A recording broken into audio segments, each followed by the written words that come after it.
Sir ನಿಮ್ಮ ಮುಂದೆ ಒಂದು ಸ್ಕೋಡಾ ರ್ಯಾಪಿಡ್ ಇದೆ 2016 model second owner well maintain ಆಗಿದೆ. ನಿಮಗೆ ಬಾಡಿ ಲೈನ್ ನೋಡ್ಕೊಳ್ಳಿ, ಆಲ್ಮೋಸ್ಟ್ ನಿಮಗೆ ಬ್ರಾಂಡ್ ನ್ಯೂ ಕಂಡೀಷನ್. ಯಾವುದೇ ತರ ನಿಮಗೆ ಸ್ಕ್ರಾಚಸ್ ಇಲ್ಲ, ಡೆಂಟ್ ಇಲ್ಲ. 100% accident free vehicle. Tyre condition ನೋಡ್ಕೊಳ್ಳಿ, ಅಪ್ ಟು ನಿಮಗೆ 95% ವರೆಗೂ ಇದೆ. ಒಂದು ಸ್ಕ್ರಾಚ್ ಇಲ್ಲ, ಡೆಂಟ್ ಇಲ್ಲ. ನಿಮಗೆ ಹೊಸ ಗಾಡಿ ತರ ಇದೆ. ಬೂಟ್ ಸ್ಪೇರ್ಸ್ ಕೂಡ ನಿಮಗೆ ತುಂಬಾ ಅಂದ್ರೆ ತುಂಬಾ ಜಾಸ್ತಿ ಬರುತ್ತೆ. ಅದೇ ತರ ನಿಮಗೆ ಇಂಟೀರಿಯರ್ ತಿಳಿಸ್ಕೊಡ್ತೀನಿ, ಇದರಲ್ಲಿ ನೋಡ್ಕೊಳ್ಳಿ. ಇದರಲ್ಲಿ ನಿಮಗೆ ರೇರ್ ಎಸಿ ಕೂಡ ಬರುತ್ತೆ.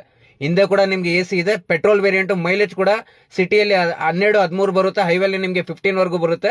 ಫೀಚರ್ಸ್ ನೋಡ್ಕೊಳ್ಳಿ ಇದರಲ್ಲಿ AC, power steering, 4 power Windows, ನಿಮ್ಗೆ 2 ಏರ್ ಬ್ಯಾಗ್ ಬರುತ್ತೆ, ABS ಬರುತ್ತೆ, ಸ್ಟೇರಿಂಗ್ ಮೌಂಟ್ ಕಂಟ್ರೋಲ್ಸ್ ಬರುತ್ತೆ, ಕಂಪನಿ ಇನ್ಬಿಲ್ ಮ್ಯೂಸಿಕ್ ಸಿಸ್ಟಮ್ ಇದೆ. 58,000 ಓಡಿದೆ, ರೆಕಾರ್ಡೆಡ್ ಸರ್ವಿಸ್ ಇರೋದು. ಗಾಡಿ ತಗೊಂಡೋಗಿ ಕಂಪನಿಯಲ್ಲಿ ಚೆಕ್ ಮಾಡಿಸಿ ಆಮೇಲೆ ತಗೊಂಡೋಗಿ.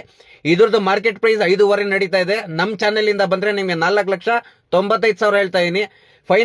ಫೈನಲ್ ಅಂದ್ರೆ ನಿಮ್ಗೆ 4,75,000 ಗೆ ಮಾಡ್ಕೊಡ್ತೀನಿ. ಲೋನ್ ಏನಾದ್ರು ನೋಡ್ತಾ ಇದೀರಾ, ಸಿಬಿಲ್ ಚೆನ್ನಾಗಿದ್ರೆ 0 ಡೌನ್ ಪೇಮೆಂಟ್ ಅಲ್ಲಿ ಮಾಡ್ಕೊಡ್ತೀನಿ.